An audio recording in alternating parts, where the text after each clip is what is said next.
Hello everyone. তো দেখো, এখানে আমি বার্গার করেছিলাম সেদিন, এগ বার্গার।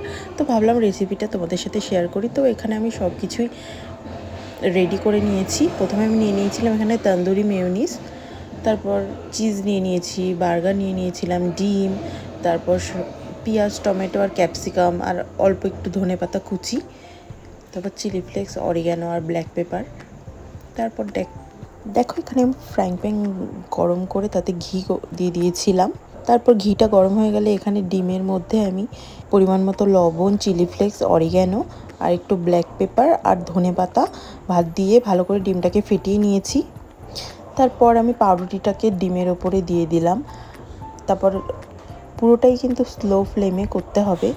তারপর দেখো, পুরোটা ভালোভাবে সিদ্ধ হয়ে গেলে দুপাশটা এরকমভাবে উল্টে নিতে হবে। তারপর পাশটা হয়ে গেলে আবার এটাকে উল্টে নিতে হবে, যাতে দুপাশটাই ভালোভাবে হয়ে যায়।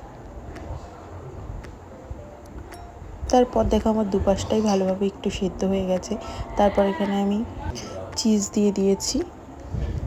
তার চিজের উপরে টমেটো, পেঁয়াজ আর একটু ক্যাপসিকাম দিয়ে দিয়েছি। তো এইভাবে আমি সেম প্রসেসে ওইভাবেও আমি একটা চিজ দিয়ে দিয়েছি ওই পাশটায়। তো দেখো, চিজের ওপরে আবার তোমাকে অরিগ্যানো, চিলি ফ্লেক্স আর তন্দুরি মেয়োনিজটা দিতে হবে। তন্দুরি মেয়োনিজটা দিয়ে ভালোভাবে একটু চামচ দিয়ে ওটাকে চারিদিকে ছড়িয়ে দেবে। তারপর এটাকে ফোল্ড করে দেবে।